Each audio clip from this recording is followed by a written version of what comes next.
and share my slides. Should be in good shape. All right. Welcome back. This is part 4 of a 5-part series on heat pump systems, and specifically converting standard systems into heat pump systems, or combining standard systems with heat pump systems. We've covered in modules 1, we did heat pump basics. Module 2 was DX systems like rooftop units and commercial splits. And module 3 was smaller systems like residential style systems used in commercial buildings, ductless mini splits, and variable refrigerant flow systems. Now module 4, we are going to dive into hydronic systems and a little bit of little short mention of steam systems and domestic water as well. We'll spend most of our time on hydronic, which means hot water boiler systems. And just like the other ones, we're going to explain how the current technology works and operates in pieces and stuff like that. And then we'll talk about what we can do to switch some of that stuff into a heat pump version of the same stuff. All right, as we have questions, just type them in and I'll check them every once in a while to see where we're at. So when we say the word hydronic, that specifically means we're going to be moving heat around with water. Technically, cooling systems like chilled water are also hydronic systems, although generally speaking, when someone says hydronic, they're mainly referring to the heating side of the equation. So hot water heating boiler systems. Not always boilers. It could be something else heating the water too. Like you're going to see here in a minute, it could be a heat pump. Chilled water we'll save for the next module on Friday. And steam is not hydronic, but it does have a lot of similarities to hydronic systems.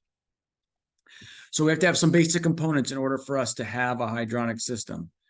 So we have to have somebody making hot water. That's generally speaking a boiler. It doesn't have to be a boiler. It just usually is a boiler.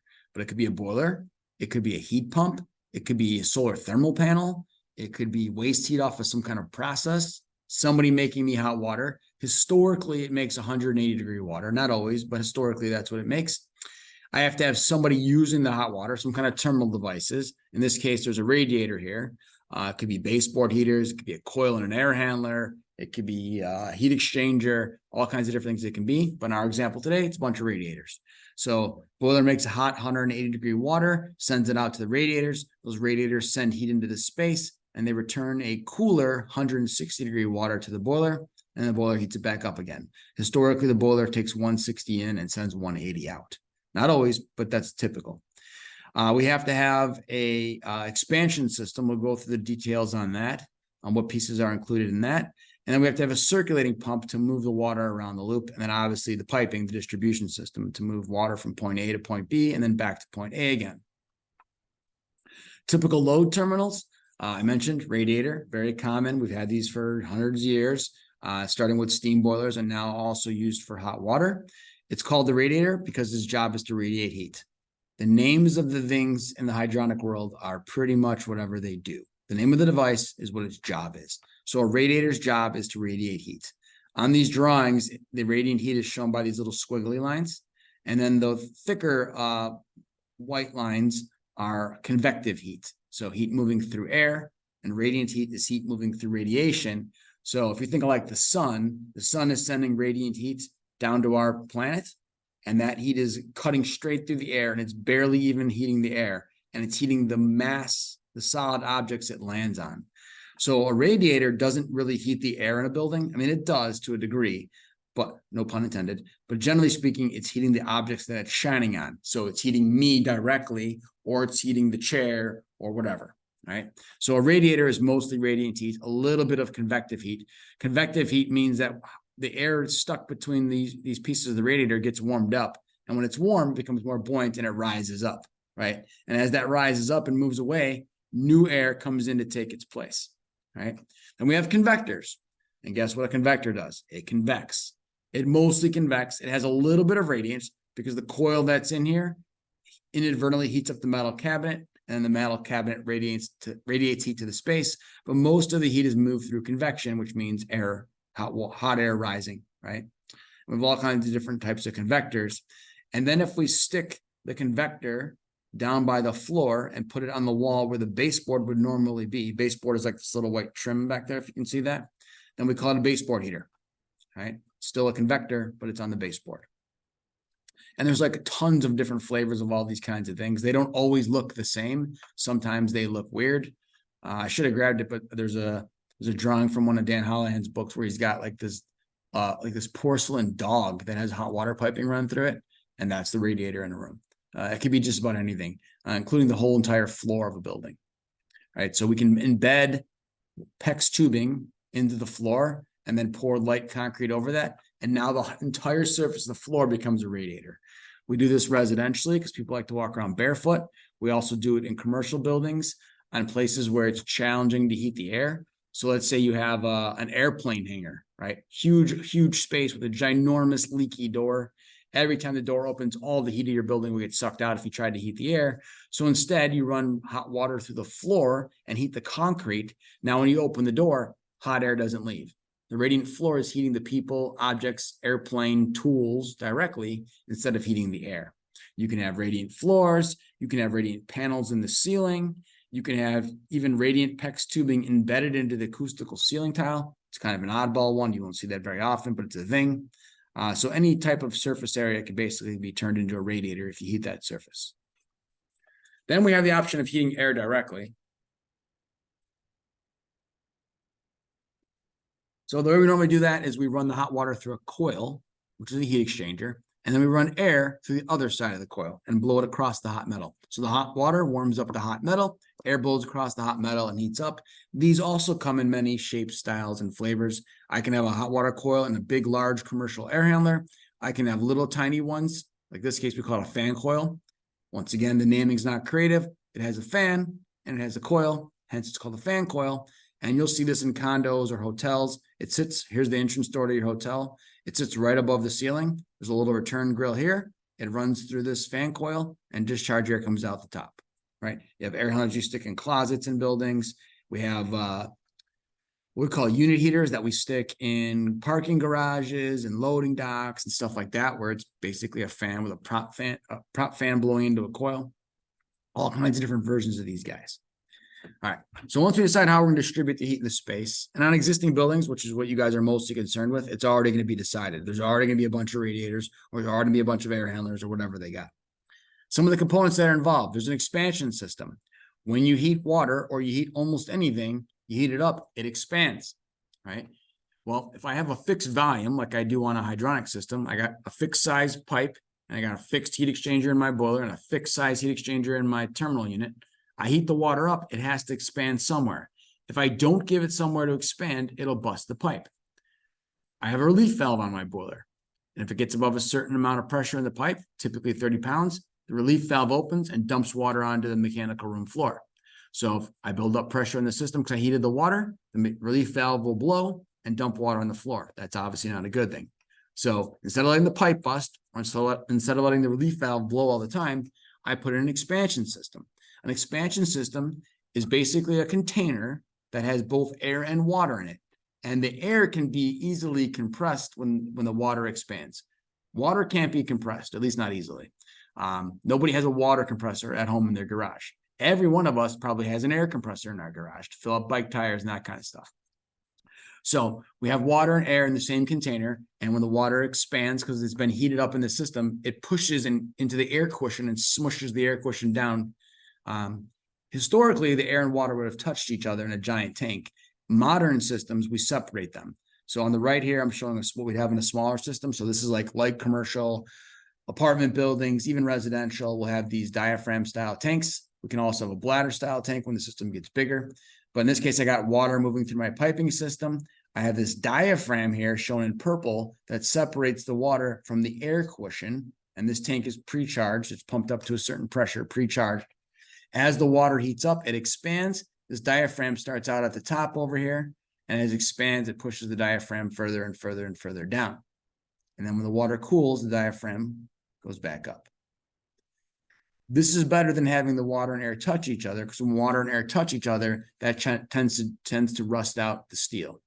If you look at the side of a boat, where the water line and the air line meet each other on the side of the boat, where the boat's normally, whatever weight it's normally loaded to, that's typically where you see the rust line forming. Water and air touching each other in the combination with steel, iron, will make rust. So over the years, we realized we need to separate those two. And now the diaphragm, the water never actually touches the air, but it can still use that air cushion. This bladder tank is the exact same idea, but instead of a diaphragm like that, there's like basically a bag inside there. And then you're, basically inflating and deflating the bag. Right. Same idea though.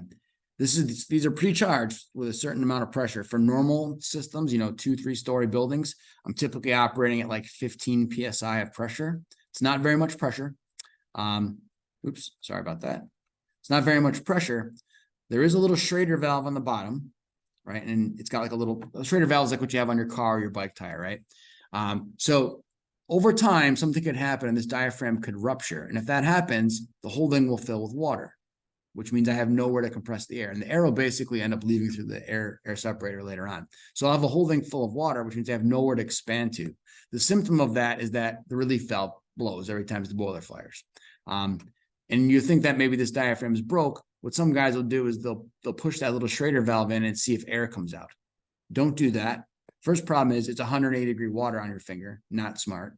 All right. The second problem with that is if I'm wrong and it's not ruptured and there's air in here still, and I push it, if it's only 12 or 15 psi, I only get 1 or 2 presses and then it's basically empty. I mean, your bike tires are like 50 psi, right? So 12 is not very much.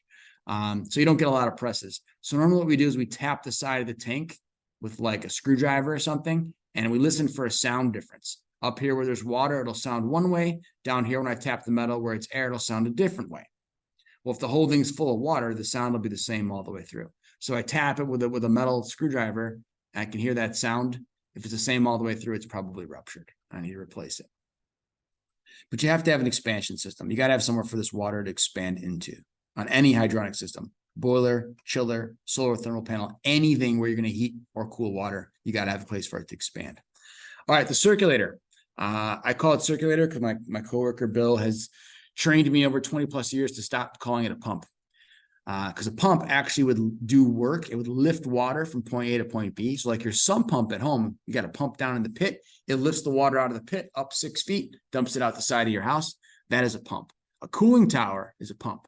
Once you have a closed system, it's no longer a pump. It's a circulator. Or I usually call it a circulator pump. That way I make Bill happy and I'm still right. So the reason we do that, let's say this is my piping system. This is pretty crude. All right. And here's my circulator. You think, oh yeah, well, he's got to lift this water up 2 stories, right? So that he's doing work. He's lifting water, Ryan. True. However, on this side of the building, gravity is pushing the water back down. If that circulator wasn't there, this pipe's vertical distance is handled by this pipe's vertical distance. Where the water is pushing down on one side, it's rising on the other. So this circulating pump does not have to actually do the work, the mechanical work of lifting the water.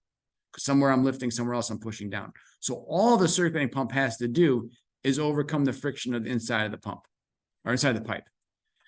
Think of it this way. I got this water that goes up the building and down the building. What if I took that loop and I laid it on its side and I only went around a circle with no vertical rise? I would use the exact same circulator for that project as I would that had the exact same piping going vertically.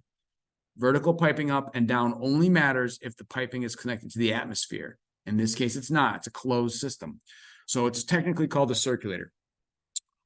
Everyone's going to still call it a pump. I've accepted that. I call it a circulating pump, right, to be right either way. On small systems, this is a very common circulator that you'll see, B&G 100. At least in where I'm at, where you guys are at, maybe they don't use a lot of B&G. Maybe they use Takeo or another brand. But you'll see a similar circulator. It's the design's been around forever. And then when you get to larger systems like high rises and industrial facilities and things like that, you'll have much bigger systems, right? In this case, it's a base mounted pump. It's mounted on this base, obviously.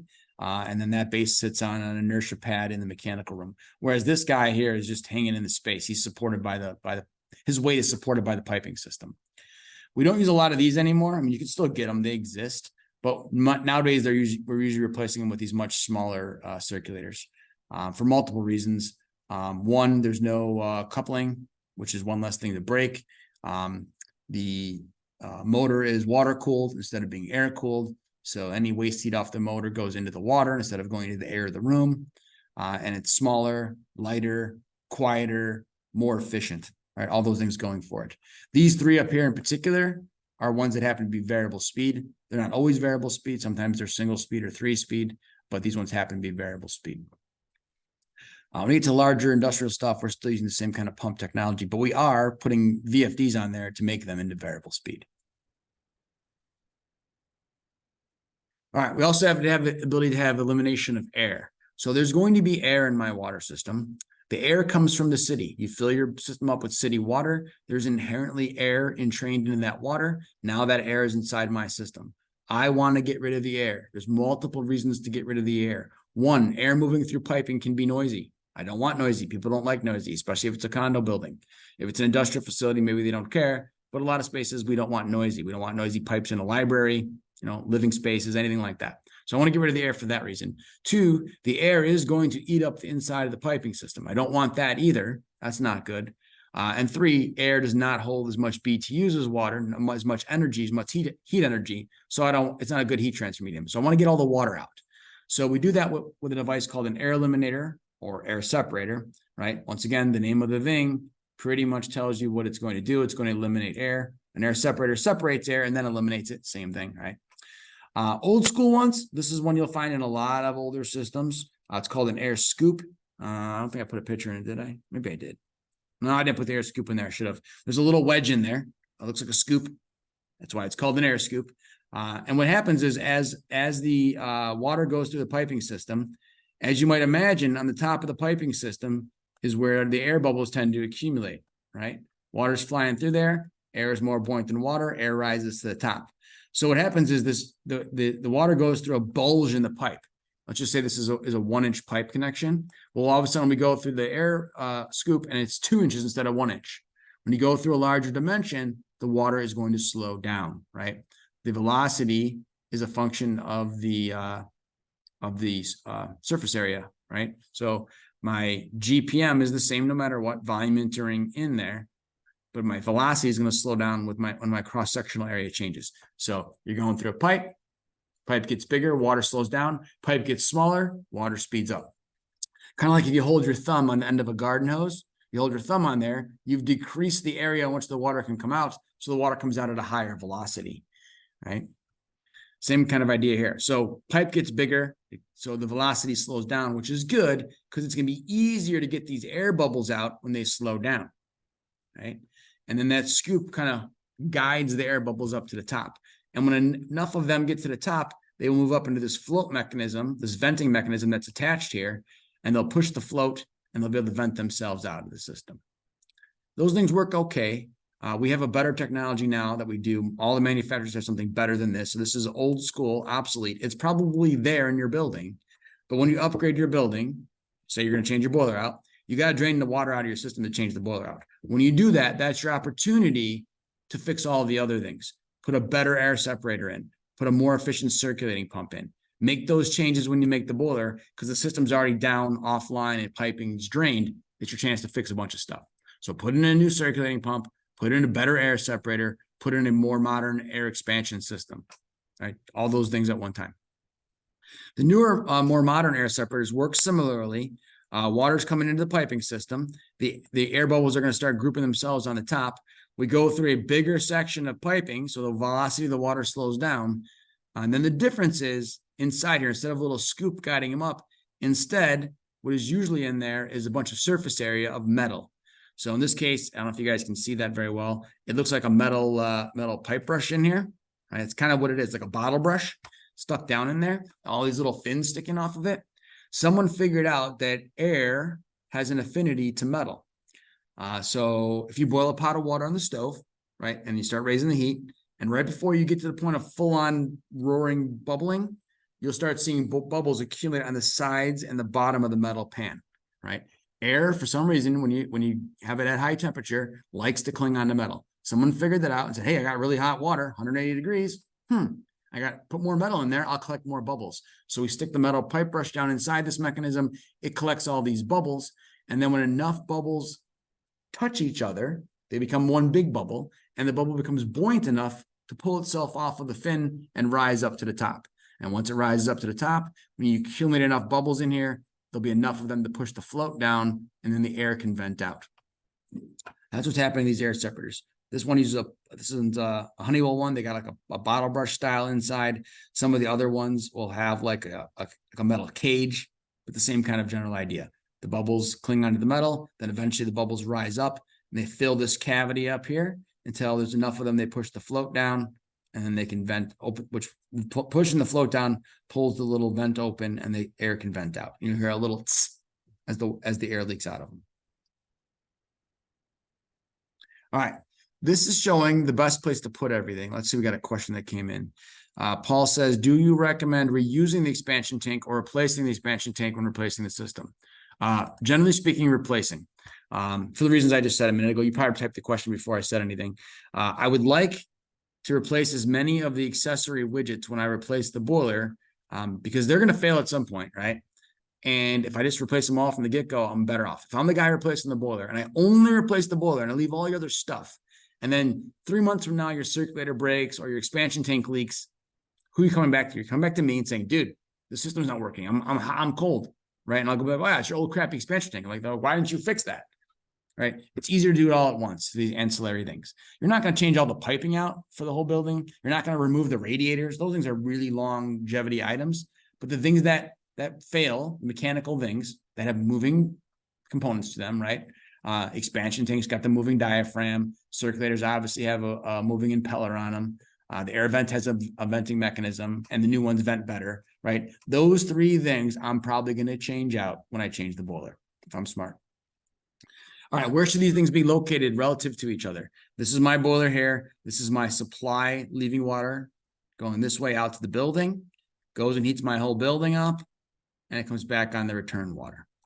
Historically, on a lot of boilers, especially small and mid-sized ones that you would find at churches, condos, apartments, stuff like that, they have put the circulating pump on the return side of the boiler.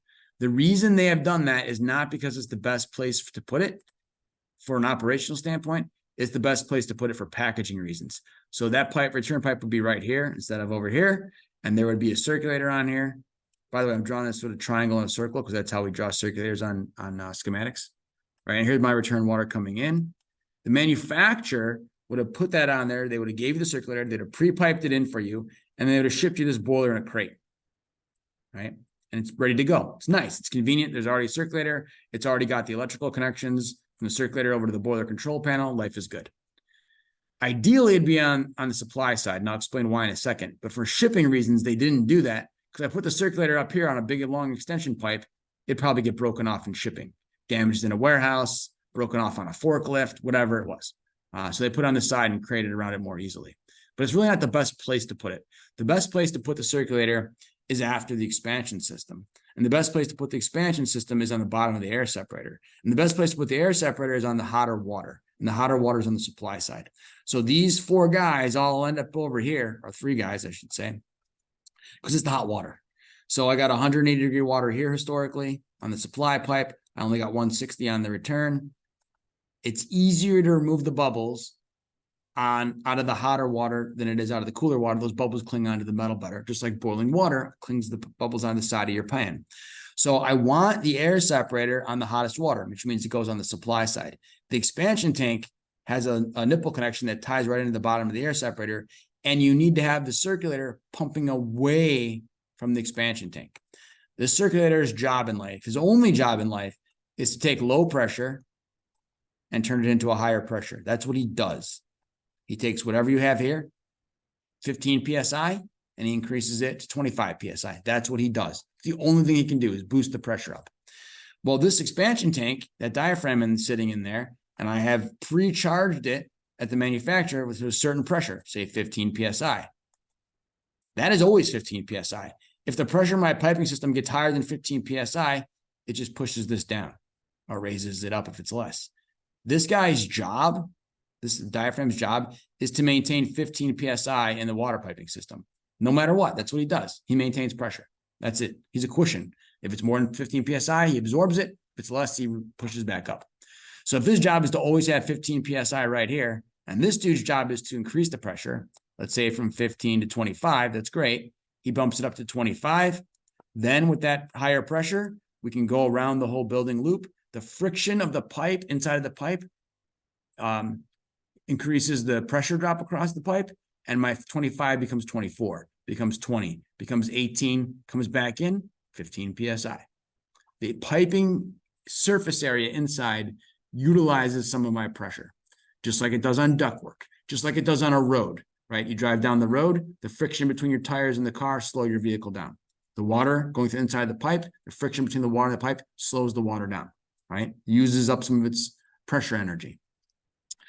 If I was to put the circulator on this side of the equation, he would take my 15 PSI, he'd bump it up to 25, but it can't because this guy always maintains 15 no matter what. So if I put it on the wrong side, did I put a drawing for this? I didn't do that either.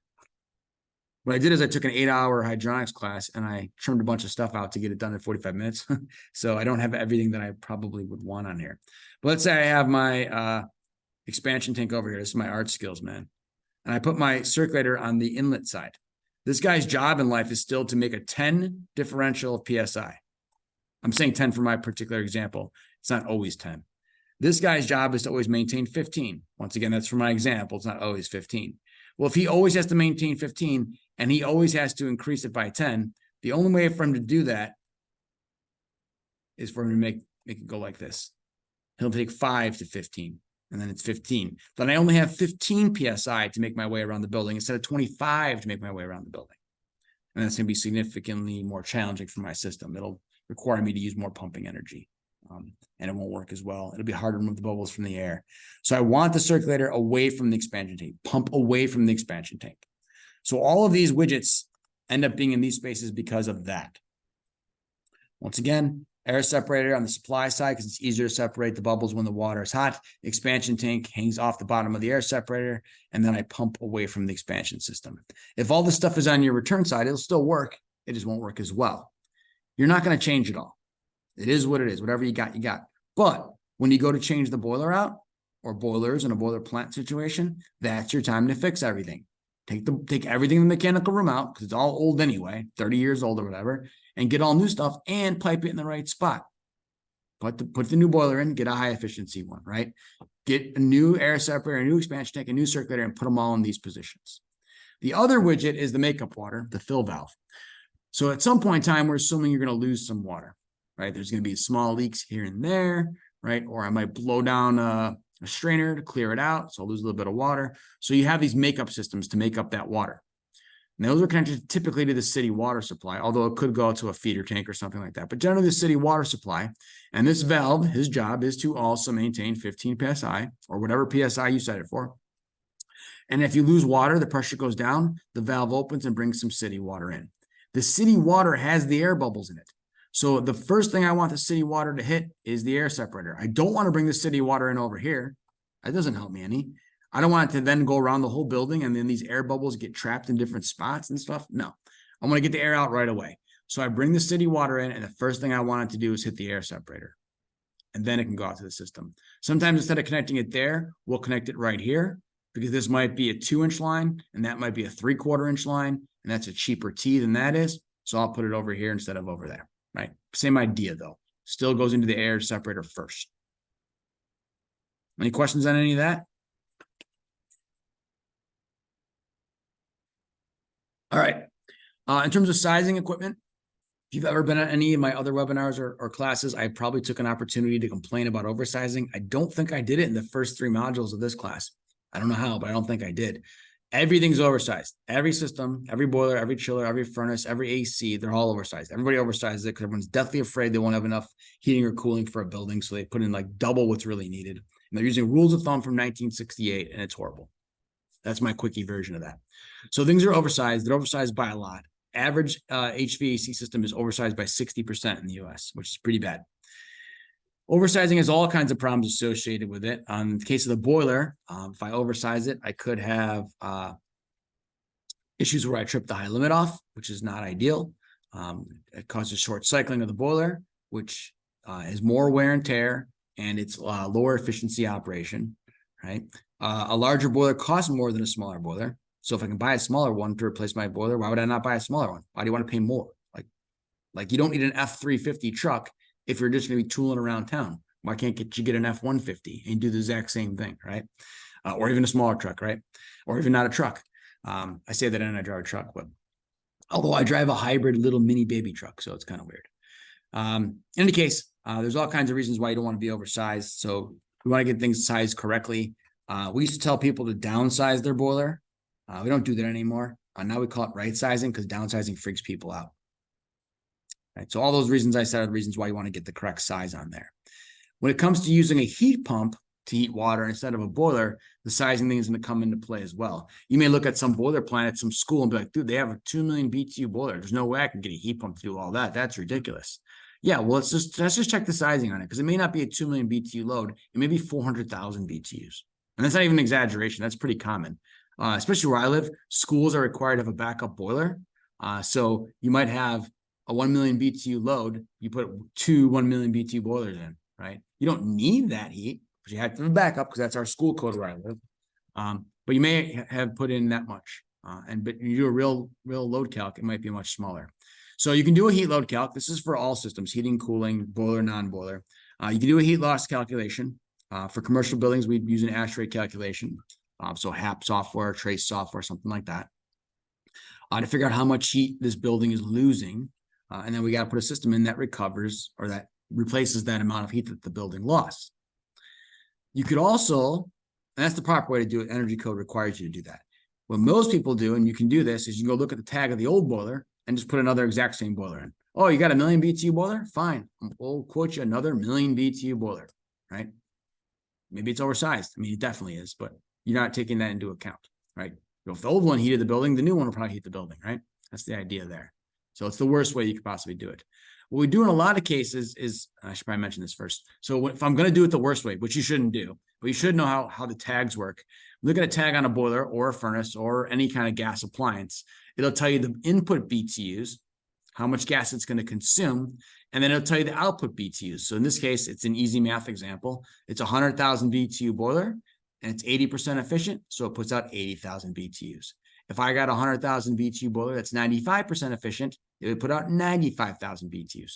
So right off the bat, if you're going to upgrade from a low efficiency boiler to a high efficiency boiler, you're probably going to go down a size, right? You should go down a size because the boilers are labeled and branded and marketed based on their input size. But what really matters to you in terms of heating the building is the output size. So if you go from an 80% to a 95% efficient boiler, your new boiler better be at least one size smaller than the old boiler was. And it's probably going to be even more than that once you do some actual math here. You'll also find on some of the tags net IBR, Institute of Boiler and Radiation. This is an old obsolete number. You can basically ignore it. What it did is it assumed that the boiler was going to be installed in an unconditioned space. So especially like residentially, they assumed it was going to go in some kind of unconditioned cellar that had big uninsulated piping in it, and it was going to waste about 15% of the heat. So they arbitrarily chopped 15% off of that 80,000 BTU number. Commercial buildings, the piping's typically all inside, so that's not an issue. And even at residential houses, you seldom have boilers in completely unconditioned spaces anymore. So what we're going to do normally is we're going to do a system called radiation count. Basically, we're going to look at all of your radiators or baseboard or floor heating systems or coils and add up all their BTUs, right? All the terminal devices. How much heat could these dudes possibly put out? We're going to add them all up, and there's no reason to get a boiler bigger than that. If I add them all up and it comes out to 500,000 BTUs, there's no reason to get an 800,000 BTU boiler because I have nowhere to send 800,000 BTUs. I could only send 500,000 out to the piping system to the terminals. So you don't need to get anything bigger than the amount of radiators or total terminal devices that you have. This method is how you do that. So if you had radiators, specifically cast iron radiators in this example, the average temperature of the radiator would be 170 degrees. 180 goes in, 160 goes out. Somewhere in the middle, the average is 170. So 170 degrees, right? And then you're going to do is take the total square footage of the radiator and multiply that by the EDR factor, the heat emission factor. So 170 degree water can put out 180 BTUs per square foot of radiator, or excuse me, 150 BTUs per square foot of radiator. Now I just need to know how much square footage my radiator has. I don't want to measure all that up, a little tape measure, adding up every dimension. So I'll go to a chart and I'll just cheat. My zoom bar's in the way here. So let's make my math really easy for right now. Let's say my radiator is 22 inches tall from floor to top, 22 inches. And it's 3 columns. What does that mean? This is 1, 2, 3 column radiator, or approximately 9 inches in width here to here. So that means 22, 3 columns, 3 square feet is what this section has. So 3 times 150, that's 450. And in my case, I have 4 of these sections put together. So 450 times 4, that's 1,800 BTUs. This radiator right here can put out 1,800 BTUs if I send it 180 degree water. It can't put out 2,000. It can't put out 3,000. It can only do 1,800. I add up all the radiators and whatever it comes out to, 361,000 BTUs. I'm now in the market for a boiler that can put out approximately 161,000 BTUs. It's going to be way smaller than your current boiler, by the way. And by the way, this is assuming your radiators are not oversized, which they are. Radiators are also grossly oversized, right? So this is also a big assumption here. But this will help you get you a little bit closer. Obviously, a full load calc is the best way to do it if you can get all the data, insulation, R value of the windows, all that great stuff. But if you can't, this radiation count is a way to cheat that. And then in the interest of time, I won't go through it in great detail, but you can do the same thing with baseboard. In the case of baseboard, you take the length of baseboard, multiply it by 580. And by the way, it's and larger if it's a different kind, but it's the amount of fins. So I may have 16 feet of fin and then 2 extra feet on each side where it's bare metal copper pipe and no fin. That bare metal pipe gives off almost no heat compared to the fins, so we don't count it. I want to know under this cover how many feet of fin. So the fin on this one right here might start here and go to the right, and there's nothing right here. Right, so you need to know how much fin, multiply by 580, or most guys multiply by 600 to make the math easy in their head. If you have commercial boiler baseboard, meaning you have 2 rows or the fins are bigger or whatever, you can look it up in a catalog and you see how many BTUs that guy can kick out. But if it's a simple, cheap baseboard like in an apartment building, this is where you're going to be at. And then radiant floors, the whole entire floor becomes the radiator. The piping doesn't matter. I mean, it matters, but the pipe's job is to heat the concrete. Once the concrete is heated up, the concrete is now the radiator. So I don't care how many pipes you have or if they're spaced 6 inches apart or 8 inches apart. It doesn't matter to me. Once the concrete's warm, it is what it is. And about the most you're going to get out of there is 40 BTUs for every square foot. And it's usually less than that because you're not going to run a 115 degree water through there. You're probably going to run 90 something. So it's going to be less. But if I just took the middle here and said 30 BTUs per square foot, and let's say I multiply the floor out and it's 10,000 square feet, that's 30,000 BTUs. That room, 30,000 BTUs. That's it. That's all it can do. That's all the floor can handle. So you multiply those things out, add them all up to figure out how big your boiler needs to be. All right, so let's say we want to switch to some heat pumps. You're in an area where you're going for an electrification movement. It's being driven by rebates, or maybe it's a corporation that just wants to electrify because they have future greenhouse gas emission plans. Maybe they're going to put a bunch of solar panels on. So they want, whatever the reason is, they want to electrify. They want to get rid of, or at least reduce, their gas appliances. So my options, if I have a hydronic heating system, whether it's hot water or if I have a steam heating system, so a non-hydronic system, but steam heating system, one of the things I can do is if I have air handler coils, I can replace my air handler. I should say it differently. I can actually keep the air handler. So let's say I have the DX split system like I talked about in module 2. I got a DX split system for cooling, and right after that, there's a hot water coil for heating, right, fed by a boiler. I could keep all of that and change the condensing unit outside to a heat pump version. I may or may not have to change my cooling coil inside. Just depends on if the coils, refrigerant-wise and everything, works out with the new unit. But conceptually, I could keep it. Just change the outdoor unit from a regular AC to a heat pump AC. Change my thermostat wiring, what we talked about previously, to handle that. And now I can have that air handler be a heat pump air handler. And I can either size that heat pump outside to handle all the heat, so I don't need the boiler anymore, right? Or in your climate and mine, Boston and Chicago, I have a lot of times more BTU need heating-wise than I do cooling-wise. So I wouldn't want to do that because I'd be grossly oversized on the cooling. So I'll probably size the outdoor unit for cooling. Let's say I take a 10-ton rooftop or 10-ton condensing unit off. I put a 10-ton heat pump in. I'll run my heat pump for as much as I possibly can. And then when the heat pump can no longer keep up, or economics say that it's not financially advisable to run it, I will turn the heat pump off and I will run the boiler and the hot water coil instead. So it's a hybrid system, just like we talked about last week. It's a dual fuel system, but instead of a heat pump with a gas furnace, it's a heat pump with a hot water coil. fed by a gas boiler, right? But same idea. So I could do a dual fuel system that way. That's one thing I can do. I could also keep my boiler system the way it is, steam or hot water, and I can add ductless cooling to the space. And that ductless cooling is probably going to end up being of a heat pump flavor, and I could run the heat pump on those. Once again, I size it for cooling, and I get as much heat as I can out of it. And when it gets down to a certain outdoor temperature and I can't get enough BTUs anymore, then I could either turn it off and turn the boiler on, or I can run both of them simultaneously if I wanted to. And then the third way we can do it is we can get rid of the boiler and replace the boiler with a heat pump boiler. I'm saying that in quotes because I don't think that's a thing. I've been saying that for a couple of years now, so hopefully it becomes a thing, and maybe everybody else starts calling it that too. But there are, in this case, I'm showing you a chiller. There's a 5-ton chiller that has a reversing valve in it. And a chiller has an evaporator, it has a condenser, it has an expansion device, it has a compressor, just like any other AC would have. But I add a reversing valve to it, and now I can switch the jobs of the condenser and the evaporator. In other words, instead of making me cold water and the coil outside gets hot, I can make hot water and the coil outside gets cold. They just switch jobs like we talked about before.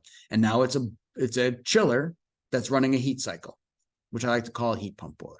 So these are the 3 ways that I could get that boiler plant to become a heat pump plant. And I may not do it all the way. I may do a hybrid thing. In fact, usually you probably will. You're going to use this as a stepping stone on your way to electrifying, get more and more run hours on a heat pump, but still have your gas boiler for when you really, really need it. On some systems, it's going to be a lot easier than others, depending on the system. So hydronic systems, hot water boiler systems, the air handlers and the fan coils you have out in the space, right, that are running air from the tenant space, running it across the coil, sending them more air. Those devices don't care, and neither do radiators or baseboard for the matter. Those devices don't care where the hot water comes from. They don't. It doesn't matter. They don't care if the hot water is coming from a boiler. They don't care if it's coming from a heat exchanger. They don't care if it's coming from a solar thermal panel. They don't care if it's coming from a heat pump. They don't care if it's coming from a geothermal unit. Somebody's giving them hot water. That's all they care about, right? So you can design your whole building, if this is a new building, design it any way you want to design it, right? Design the whole building around gas-fired boilers, and you have all these fan coils and everything. It's great. It's fine. And then you could give the tenant or the building owner during the design time the option, hey, do you want to put gas-fired boilers here like we normally do? Or do you want to get a heat pump and put it on here as well? Or you want a combination of gas-fired boiler and a heat pump outside? And we'll use both of them, right, to feed your building. And if they say, yeah, I want to go with the heat pump thing, sounds really cool, and then you design everything that way, and then 6 months later in the design phase, they're like, yeah, we're not going to do the heat pump thing. We're just going to flip back to the gas boiler. You don't have to change your whole design. You just change that part of the boiler plant where the heat pump would have connected in, and everything else stays the same. Same expansion tank, same air separators, same pumping systems, fundamentally, same piping, same air handlers, all that stays the same, right? So it's very flexible once the hot water leaves the producer of hot water. All of these systems that you find in the field, constant volume air handlers, VAV air handlers, fan coils, all of those guys have the ability to be fed with a heat pump boiler instead of a gas-fired boiler if you want to. The existing ones in the field right now can do it.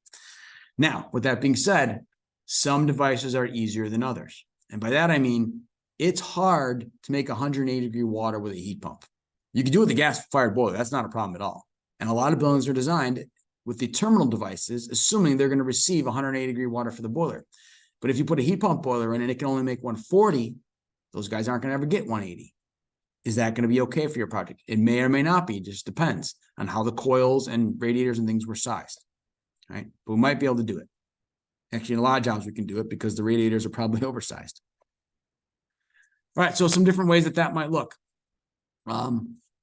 So one of those is an air to water. We mentioned this early on in the first module. That means it's going to extract heat from the air and it's going to put it into water, right? So it's called an air to water heat pump. It's what I'm jokingly referring to as the heat pump boiler. Like I said, you're not going to get 180 out of it. Usually that's pretty tough. 140 is kind of the limit. Just out at a coworker's house, they have this vacation home out in Michigan, and we're out there, doing stuff on their HVAC, and out by his swimming pool, his unit looks exactly like this. Looks almost the exact same one for that matter. I should have took a picture of his. It's a little nicer, but it's basically to heat his pool. He has an air to water heat pump to heat his pool, right? He also has an air to air heat pump to heat his house. But this is air to water to heat the pool. But if the house had radiant floors in it, this would be no brainer, because you never send 180 to a radiant floor. A radiant floor, you're typically sending it 90, 95, 100, 115 at the absolute most. If I send 180 degrees to your floor, you wouldn't be able to stand on it. Like your feet would be roasting, you'd be hopping, right? It would be a problem. So if you have a radiant application that's fed with a boiler, that's a really good application that you might want to consider a heat pump boiler, because you already don't need very hot water, right? So that's one way you can do it. You can still feed other stuff like baseboard that's expecting 180. It's just you might have to do it as a dual fielding, or calculate if your baseboard's oversized and you have enough surface area of baseboard, then you can do the whole thing with 130 or 140 degree water. We had a question pop up. Let's see. Gary asked, what temperature can we get with a heat pump boiler? He probably asked that right before we started talking about that. So 130, 140, that's pretty normalish range that you can get to. Oops, put the wrong thing there. Okay. All right. This is some examples of what that might look like. This is showing you a house example, but it's conceptually the same thing.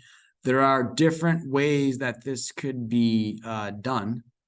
This one is showing an outdoor unit that's taking air through a heat exchange process with a compressor for a heat pump and sending the heat into water. And then the water is being sent into an indoor unit. Sorry, that's the next slide. I'm one slide behind on you guys. Yeah, okay. This one is outdoor unit heat pump cycle, sending refrigerant, and then the water is in this guy. So outside we have a condenser coil. Saying that backwards. We have an outdoor coil that's actually in heating mode, is an evaporative coil. I have my compressor out there, and inside I have my condenser coil and my expansion device and refrigerant lines between the two. And then from that guy, I have the water. And I'm going to take that in this case to a buffer tank, and I'll have a circulator that pulls that water out of the buffer tank and sends it to all my devices, radiators, radiant floors, whatever it's going to be. The other way to do it, right?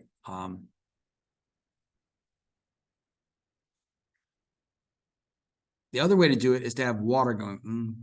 I should put these in a better order. All right, that's a split system. I should have put it in the other order. It'd have been less confusing. I apologize. I should have did that differently.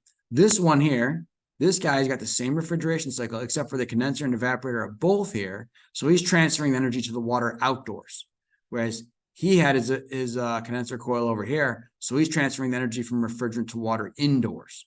This guy's doing it outdoors. The difference being, if you're in a climate that freezes. If you're in Miami, don't care, not a problem. This is easy. If you're in Boston, it gets below freezing.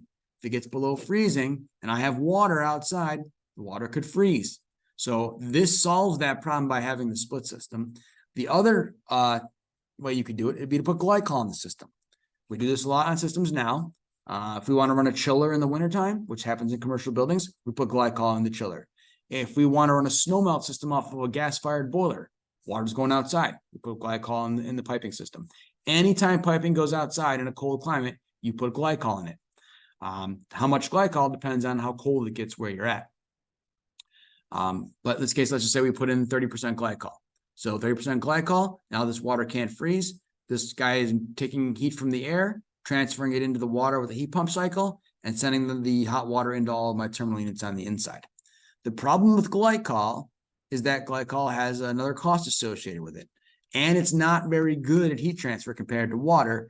So that means your heat exchange surface areas need to be a little bit bigger. So whatever size coil you're going to have in your air handler needs to be a little bit bigger to account for the efficiency penalty of using glycol, right? Excuse me. The other thing that you could do is you could have that guy sitting outside transferring energy from air to water through a heat pump cycle. And then that water can come into the building and go through a heat exchanger and then back out. And then I only have to put glycol in this part of the building instead of the whole building. Advantage is there. Maybe it's an existing building and I didn't size any of my terminal devices to be able to handle the penalty of glycol, right?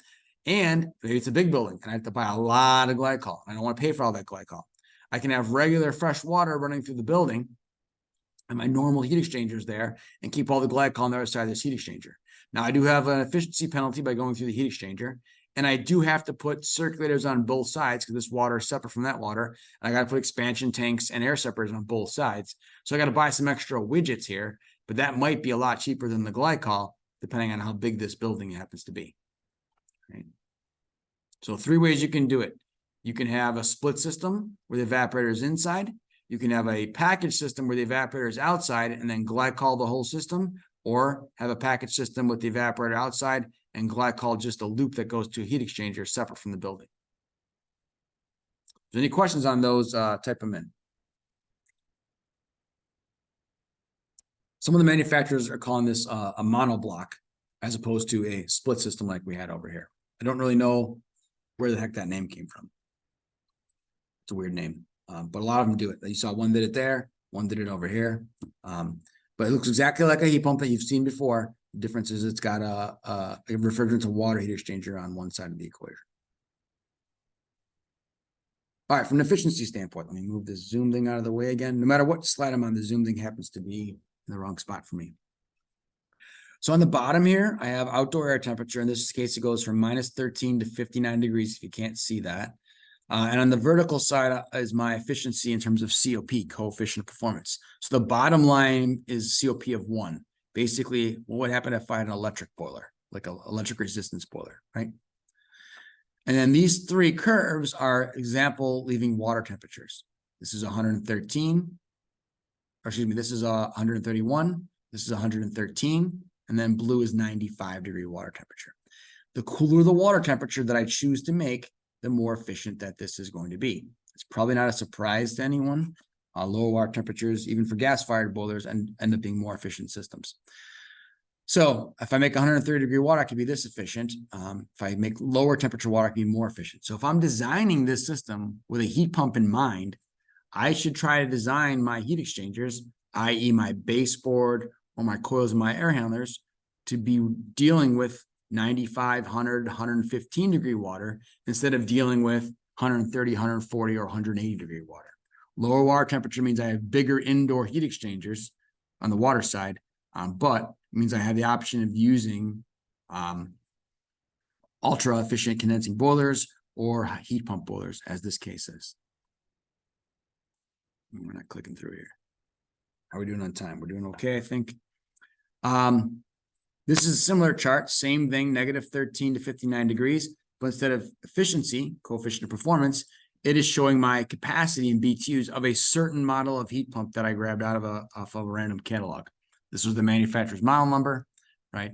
It was labeled as a 060 in the part number, which means that this particular unit is able to do 60,000 BTUs of cooling, or excuse me, of heating. I don't know why I said cooling. As you can see, in reality, I'm only getting 55,000 out of here. It's a nominal 60,000, so they can call it a 5-ton unit, but really it's really producing like, 4 3/4 tons or whatever. So I'm here at this particular amount of capacity, 55,000 BTUs. Doesn't matter what water temperature I pick, I can make 55,000 BTUs. And then when I get down to a certain point, right, I can't keep making that. And that point changes depending on which system I have, right? It starts falling off with the water temperatures on these guys, right? So then it drops off with outdoor air temperature, just like the air-to-air heat pumps did before. So if I need to, what I could do is I could take my load line of my building, like we did the other day. And let's say my building was something like this. We'll make one up. We'll just say it's this. This is the load of my building. Right? That's probably a bad line because at 41 degrees, I probably need more heat than that. Let's say at 50 degrees, I don't need any more heat. 55 degrees. I could draw a line like this. So this would be whatever my load calc was for this part of the building. And this would be when I don't need any heat to run at all. So this is what my building needs throughout the course of the year. And this is what my heat pump can make, right? So let's say that I decide to design this for whatever, the middle one, 113 degrees on the red line. This dot right here is my thermal balance point, just like it was on the other types of heat pumps. So that means in this example at, we'll call that 8 degrees outside, I can't make enough heat to heat the building. That means somebody else, if I choose to put this in, has to handle this. He's got to heat all this for me, right? My coloring skills were not that good in the day. Plenty of heat capacity over here, excess. And once I get to that dot, thermal balance point, now my other heating source has to kick on. So you could either put a bigger heat pump in, right? So all these lines shift upward so I can get as much heat as I need. I think, what do we say you guys work for design day? I forget what it was. Let's just say it's 0 degrees for argument's sake. All right, so 0 degrees is right here. So there's your design day. So let me just do this one more time. Say 55, I don't need anything. So let's say you're at 0. This is the 0 line. And let's say you need 50,000 BTUs on a 0 degree day. So that's you. There's your load line. So my thermal balance point on that example was right here. So it's whatever, 12 degrees. And you have to make up this amount of heat right here, this wedge. So either you can size and put a bigger model of heat pump in, which means your line's going to look like this. And you got plenty of capacity, right? Excess capacity most of the year. You could do that. Or you could put the smaller heat pump boiler in and then have your other heating source take care of this, dual fuel style. This is especially makes sense if you have existing gas-fired boiler. You don't have to throw it away. Keep your gas-fired boiler. Just put it in standby mode. It's just sitting there in cruise control waiting. Let the heat pump do all the work. And then if it gets really cold outside, gas boiler will kick on, right? So let's say you set the heat pump to maintain 130 degree supply water, right? Or what did I say in this case? 113 was my example. 113 degree supply water. And then you could tell the boiler, hey, dude, you got to maintain 100 degree supply water, 105 degree supply water. And if for any reason the heat pump can't keep up, eventually the gas boiler is like, dude, that thing's over there is running and it's not getting it done, right? He's only able to make whatever, 100 degree water. Time for me to kick in and I'll heat it the rest of the way, right? You can do stuff like that. Combine these things. So the components, same as we had on any heat pump, right? And the same as we had on any hydronic system. It's all of those things, right? So I have a condenser coil, I have evaporator coil, right? I have circulating pumps, I have expansion tanks, I have something to control it. And then I need some kind of auxiliary heating somewhere. Either that could be an electric heater. Most time we call that an electric boiler that heats the water, or it could be a secondary gas-fired boiler, or it could be another heat source completely, like somewhere else in the building, like electric strip heater or something. But that would be rare. You wouldn't do that if you got water moving around the building. You probably wouldn't do that. Once again, this thing's, I always seem to put that in the spot where it blocks it. Maybe there's a way to hide it. Well, I guess if I hide it, I won't see the questions. Speaking of which, you have a question. Can radiant floors deliver cooling, or do they always get separated from the air delivery? So you can do radiant cooling in buildings. This is actually a thing. There's a couple different ways you can do that. Usually, the ways you would see it in a commercial building would be radiant slab floor, chilled beams, or you could have like radiant walls where you run tubing through the walls. So just like you can heat a building with running hot water, let's do radiant floor. Let's just keep one example. You run hot water through the floor. Obviously, the temperature between the water and the material of the floor heats up, and then the floor heats you, right? The pipe's hotter than you, so it radiates to you. If you run chilled water through the floor, so instead of 110 degree water, let's say you run 60 degree water through the floor, your body is 95, 90, well, let's say your skin's 92. So 92 degree skin in line of sight with this 60 degree floor, heat goes from hot to cold, it goes from you to the floor. It absorbs your body's heat. So you can definitely do that. Floor, ceiling, walls, whatever. The only issue is that we generally rely on our cooling system to also be our dehumidifier. I cannot have a radiant floor or radiant ceiling be a dehumidifier. I can't. Like, it can do it, but I can't have that happen. Because if I let that radiant floor get down to the dew point of the air in the room and it condenses, yes, I'll pull moisture out of the air, but where does the moisture end up? It ends up on the floor, which would obviously be a giant mess. And if I had a radiant ceiling, it would be literally raining into space. So if you do radiant cooling systems, you have to have another system in the building that handles two things. It handles your ventilation and your latent loads, right? Your moisture-based loads. So you can do that. So you just put the radiant floor in. It handles sensible only. You still have a small air handler to do the latent and and ventilation, but maybe that air handler and its ductwork is only 20% of the size of a normal system would have been. So you can definitely do that. We have several projects at our office we've done with radiant cooling. In fact, in my class today, which was a thermodynamics and heat load calculation class, someone brought up the example of where I live, the Loyola Library, University of Loyola. It's like on Lake Michigan. It's like this weird building. It's like these two concrete towers, and in the middle, it's all glass building. But it's even weirder because then they put in their radiant cooling and operable windows. It's kind of a weird thing. The control system is freakishly amazing to make sure this doesn't happen, but it has to babysit the dew point of the air in the room and shut the windows if the dew point's out of whack, and then turn on the mechanical ventilation dehumidification system to handle things then. We have a job we went to out in Montana. This is a long time ago, probably 10 years ago at this point. We did radiant cooling in the house. It's actually a house radiant cooling, which is very odd. But it's usually more commercial buildings. And in our office, we probably do like 3 or 4 of them a year out of thousands and thousands of projects. So it's pretty rare, but you can do radiant cooling systems. You just got to have another system to complement it. Okay, let's go back to where we were on the slides. Can I click on this? Yes, I can. Okay. Laser pointer. So all chillers have a term that we call lift, and a heat pump chiller, or heat pump boiler is really a chiller that's running in reverse mode. It's really what it is. So we still have that lift associated with it. It's the difference between the outdoor air temperature and the temperature of the water that I want to make. So the lower the lift, the easier it's going to be to do this, and the less energy it's going to cost to do this. So to make the lift smaller, make the difference, the delta T between indoor water temperature and outdoor air temperature smaller, I either need to work with warmer air. That's kind of hard to do because I don't control the weather very well outside, or I need to have cooler water.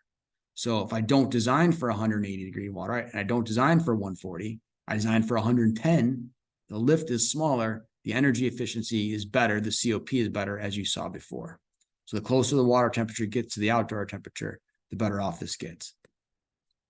Showing you some more examples of that. Here's outdoor temperature across the bottom. Here's heating BTUs here, outdoor temperature across the bottom, COP here simultaneously, basically similar graphs we saw a minute ago, but side by side. So this is 110, 120, 130 degree water. And the lower the water temperature is, the more efficient I become.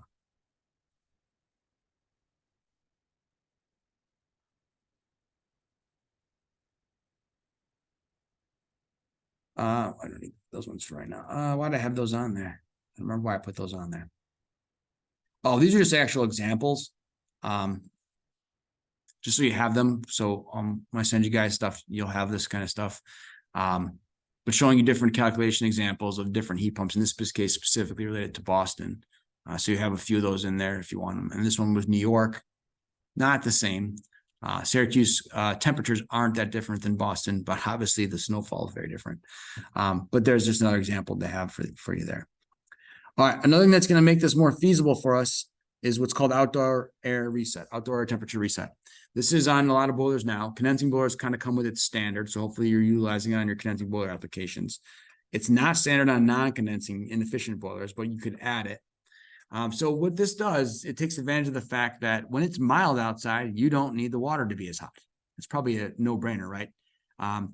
So in this example, when it's 0 degrees outside, I will tell the boiler to make me 180 degree water. It's like really cold. It's like my design day.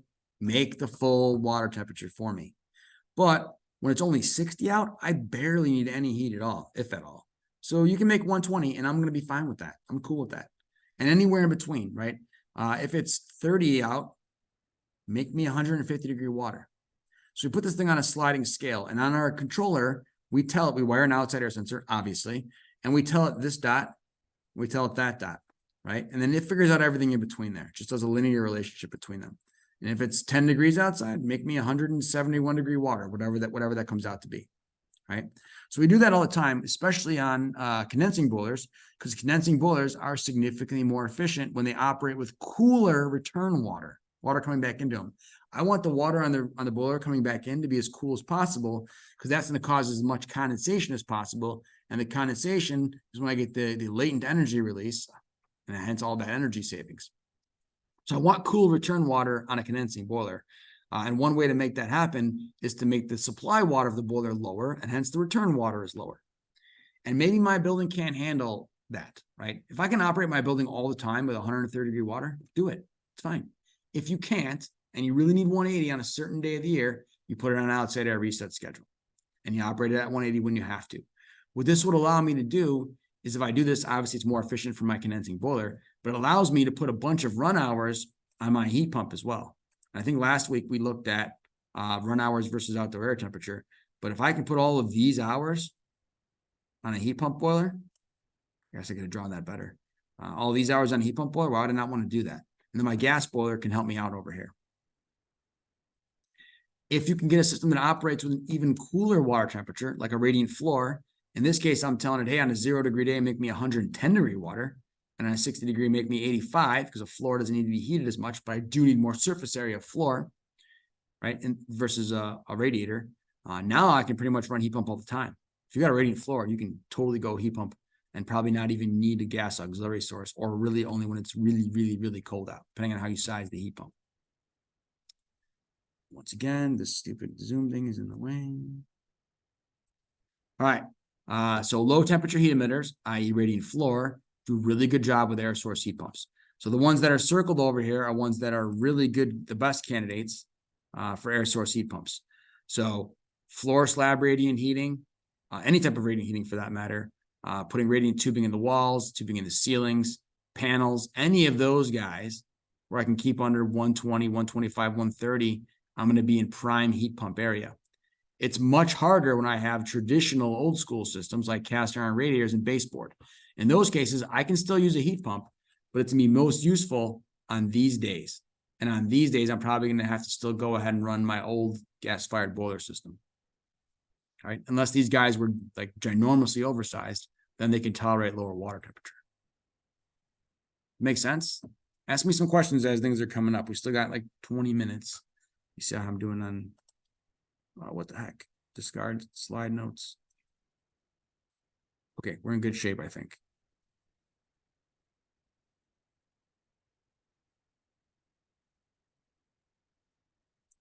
This was just trying to illustrate an example. I don't remember who I stole this from. I didn't draw it. Somebody else did. Trying to illustrate an example of this building was upgraded, traditional 180-degree water boiler, and they made improvements to the building itself, which many times does happen over the course of years. They put in better windows, they've reduced air leakage, they've caulked stuff, maybe they re-insulated the roofing of the building. They've done these things to improve the envelope of the building. It's a little bit better, so they no longer need 180-degree water, but they already have the coils and terminal devices for that kind of system. So instead of running at 180, in this particular project, they were able to run it at 147 degrees. Right? And what does that mean for the building? That means I can put more run hours on a auxiliary source like a heat pump, right? So a heat pump, or I lost my laser. On the 180-degree building, the heat pump could have handled, let's say 130. So these days and left. And if I have this new building where I've tightened up the building envelope and I decided that I can run 147 degrees on the 0 coldest day out of the year, right now my heat pump can handle all these days of the year. So previously my heat pump could have only handled till a 32-degree day and warmer, but by improving the building envelope, he can handle a 15-degree day and warmer. So put more run hours on that exact same model of heat pump if the building has had improvements over time. It's like Jim has a question. If you run 130 water through a system or radiators designed for 180, do you need to have shorter loops versus traditional systems where the loops might run multiple rooms before returning the water to the boiler? No, you do not.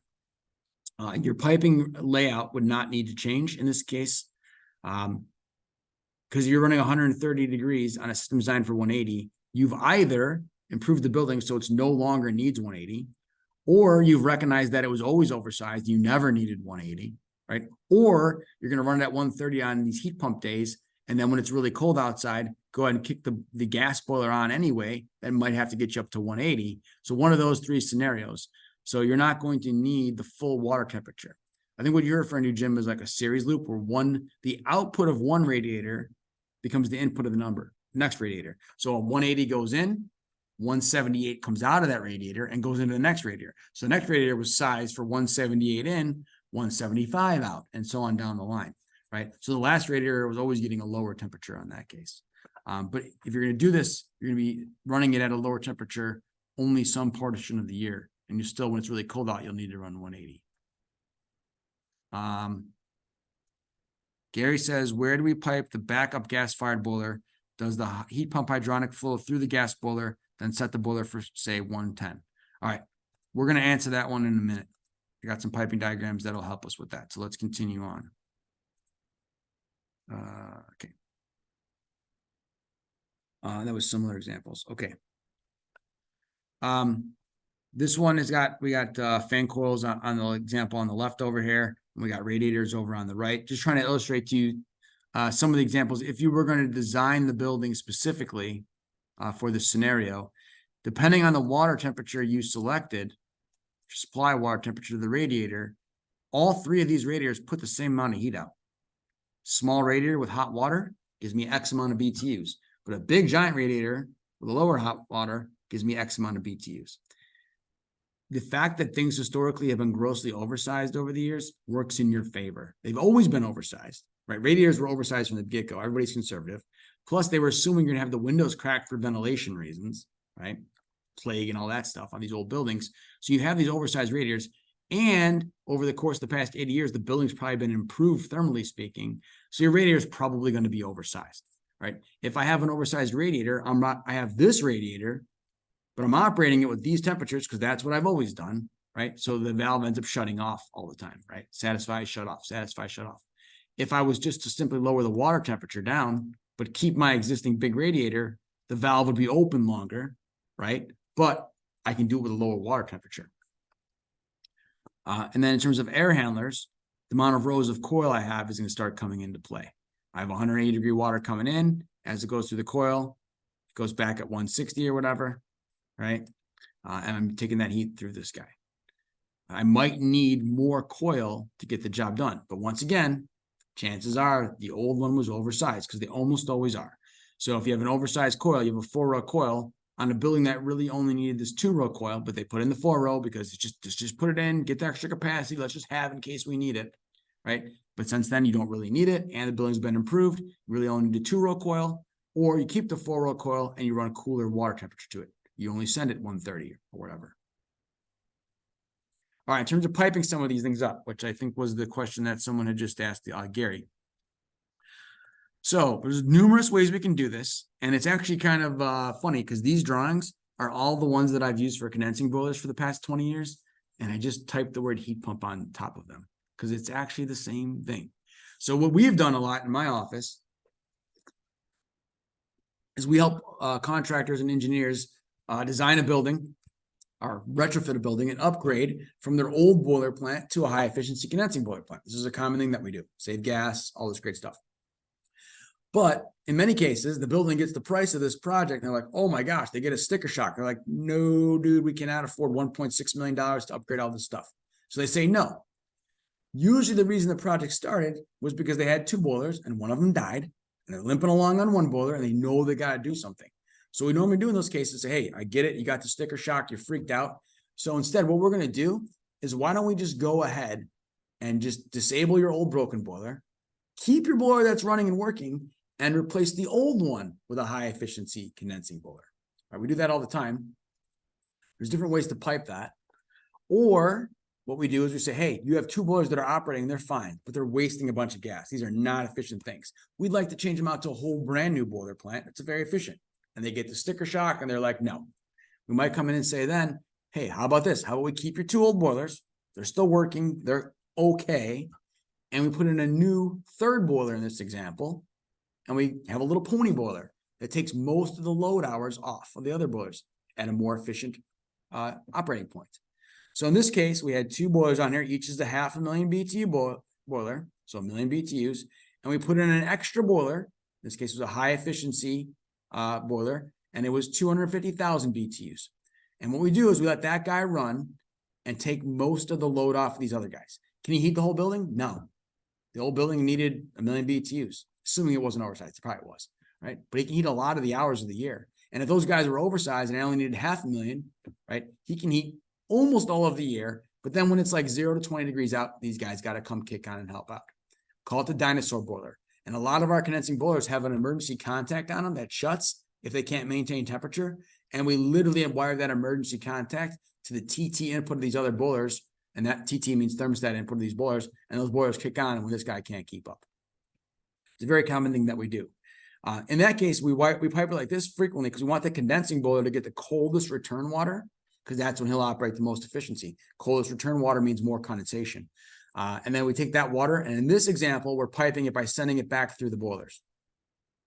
I could have also piped it this way and sent it back in, and then staged these boilers up, and then had the water mix. But because this is a pony boiler arrangement, we dumped it back into the loop. So this guy takes, I'll make up some numbers right now. He takes 110-degree water in, he heats it up to 130, 130 goes through the boilers and flows out to the building. But if it's a time of year that I need more than 130, then this guy would kick on and fire and heat it up from 130 to 160, or maybe they both kick on if needed. There's a lot of piping. I have like 8 piping diagrams that are similar things of this. I like this one a lot. And by the way, I described it as a condensing boiler because my habit is to do that. In this case, it's a heat pump boiler, but it's the same thing.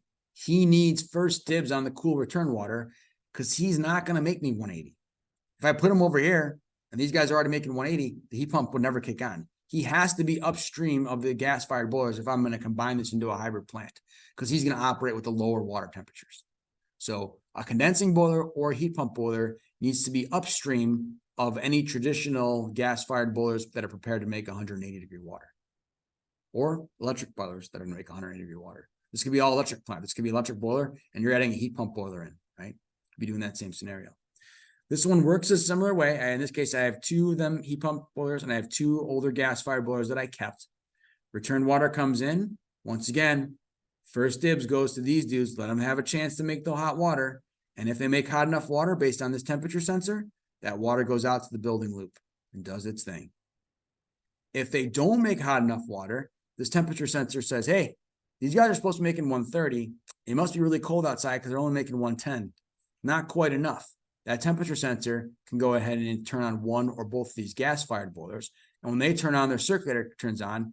And instead of the water going this way, those circulators pull the water this way.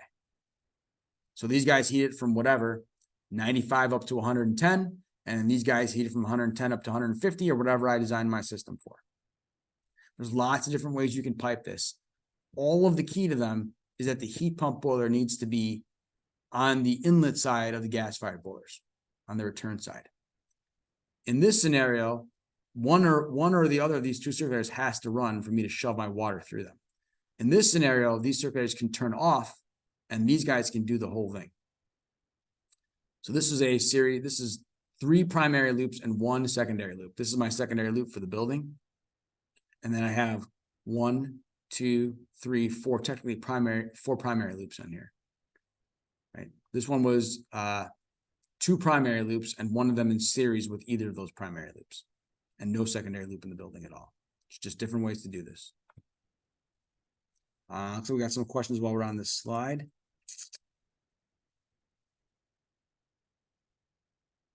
Jason says, wouldn't you want your dinosaur boilers to only receive water hotter than 140?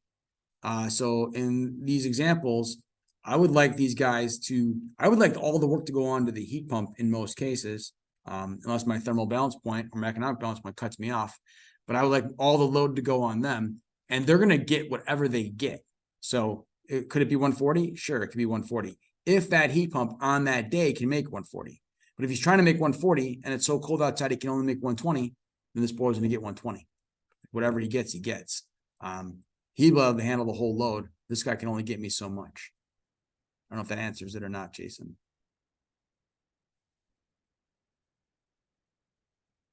Or maybe you asked it when we were on the other slide. Wouldn't you want your dinosaur boilers to only receive water hotter than 140? Yeah, I don't know.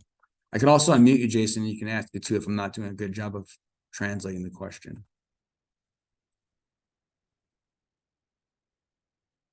Whatever this water loop is designed for these radiators, if these two guys can make that, just let it go out there. And these guys only kick on if they can't make the temperature. All right, in case anybody, oh, maybe he typed in this. Oh, Jason was asking more concerned with the condensing versus non-condensing boilers. So if it wasn't a heat pump and this was a condensing boiler, he's saying because these are non-condensing boilers, I don't want cool return water coming in because it'll cause these guys to condense. Non-condensing boilers, like regular boilers, can condense. I just don't want them to condense because they're made out of iron or steel. And those things don't do a good job with condensation because it's acidic. So in those cases, I don't want them to condense. So I need to keep the water temperature up. So in this case, let's say I didn't have this pony boiler, it was just these two guys here. I had 180 going out, 160 coming back was my original traditional design.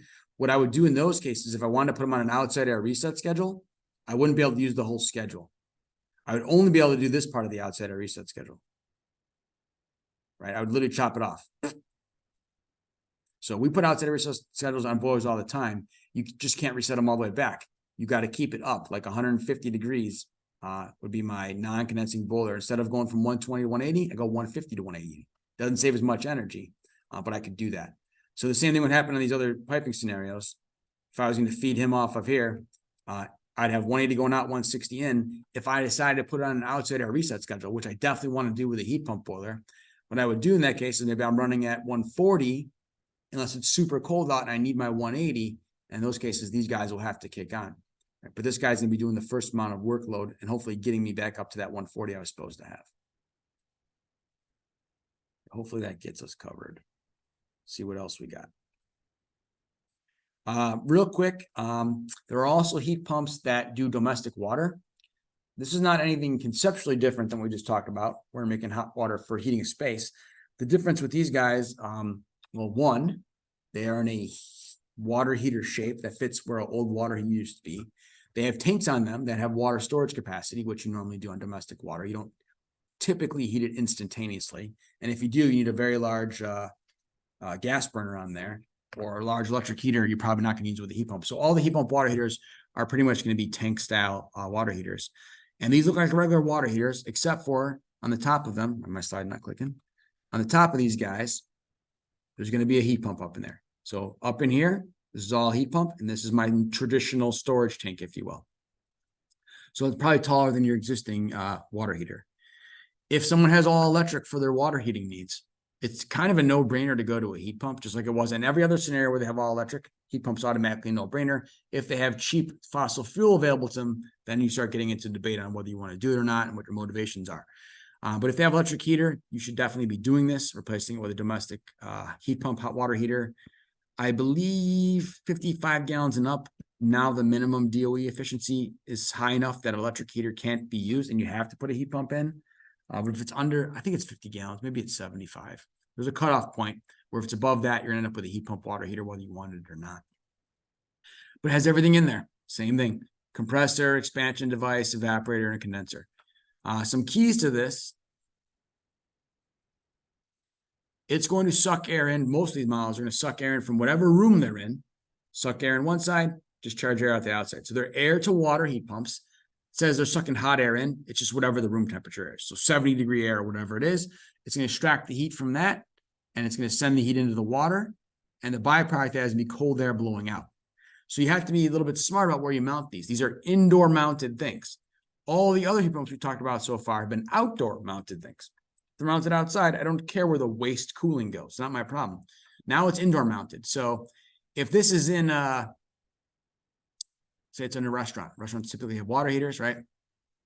If it's in a restaurant and it's blowing cold air into the restaurant, that's probably fine because restaurant kitchens are already warm, right? It's already too hot in there because they're all the cooking. So no one's probably going to complain unless it's blowing on the back of their neck. They're not going to complain about a little byproduct of cooling being dumped in the room. In fact, they're probably a little bit happy about that, right? If this is in a residential home, this is going in your basement. you're going to have the accidental byproduct will be dehumidification as well. You're basically dehumidifying your basement with your water heater, but your basement's also getting colder and colder and colder and colder, right? So you may, in that case, want to shut off some of your supply vents to your basement so your basement doesn't keep getting cooling from your regular house system, and let this guy handle some of that extra dehumidification, and maybe you could balance it out that way. You do have to think about this, though. There are models where you could duct this to the outdoors, right? So it just blows it outside instead of blowing it into space. But there may be places you can use that cool air in that space that you may rather have it be. In addition to this being a heat pump, you typically will have electric resistance heaters. There's one there and there in this case as well, because chances of you sizing this so ginormous that I could do everything by itself is low. So the electric heaters will probably have to kick in to help you out. A lot of times it's called a hybrid system. So previously, when we mentioned the word hybrid, that meant dual fuel. It meant a gas-fired system in combination with electric heat pump. But the water heater people don't do that. When they say the word hybrid, they mean heat pump water heating plus electric resistance water heating, and there's no gas. So hybrid on HVAC means gas and electric heating systems combined. Hybrid on water heating world means 2 electric systems combined. Just kind of a weird way that evolved. I've not seen a heat pump water heater that has a supplemental gas-fired heater. You could, however, put this heat pump water heater next to a gas-fired water heater, and in that case, you might pipe it like this. Just pretend this is a heat pump water heater, pretend this is a gas-fired water heater, and if this guy can't heat it up all the way, it goes into the tank of the gas-fired heater and heats it the rest of the way, right? So you can easily put 2 of these in together, especially if it's a commercial building where they already have 2 water heaters in series with each other. You just replace one of them with a heat pump version. He does most of the work, most of the run hours, and he dumps all of his heat into the gas-fired water heater. The gas-fired water heater hardly ever fires the burner unless it gets really challenging because I need a lot of hot water at that moment. So you could combine those kind of things. All right. We have 2 minutes to spare. We're doing okay. I think we got another question that popped up. Amar asked, would it make sense to have the excess cooling ducted to a space for comfort, or would it only be for process cooling only? No, you could definitely do that. Let's say this is an office building, right? And you you want to replace one of your water heaters for the office building with a heat pump water heater, and you need to have somewhere to dump this excess cooling. You could dump it in the hallway, right? Something like that. Just remember, though, it's always going to be dumping cooling, even at the times of year where you want heating in the building. So where you send where you duct this air to, it always gets cooling year round, right? Because it's not like this thing ever flip. This is a heat pump water heater, but it doesn't have a reversing valve. It never switches. It never cools water. It only heats water. So this byproduct always wastes cooling. So you got to make sure you dump it in a place where either no one cares, hallway, right? Or you need to duct it out to the outdoors. There is some slight penalty by having this situation, right? It's a credit for me energy-wise when I want cooling in the building.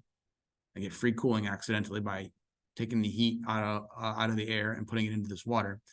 In the heating season, it's a slight penalty to me. Most of the studies, if you look at them, it has net benefited the building by doing it this way, because most commercial buildings need more cooling than heating for starters. And even residentially, the studies that have been done on this, the amount of heating penalty that it adds by having to heat your house a little bit more with your heating source is basically negligible to the savings of not heating your water with electric. See what else we got. Altia asks, would a Florida garage, 1-story house be a good location to install a heat pump hot water heater? Yes, if your codes allow you to have your water heater mounted in the garage. If that's allowable, then yes. I don't know I don't know if it's allowable everywhere. In most places, ducted heating equipment is not allowed in garages. I know a lot of places do this, but like, for example, you aren't supposed to be putting your furnace to heat your house in your garage because there's ductwork in there. And then that will, if you have carbon monoxide from your car, it gets sucked in, leak into your ductwork, and it gets connected to your house. However, in the case of a water heater, there is no air connection between the house. There's only a water connection.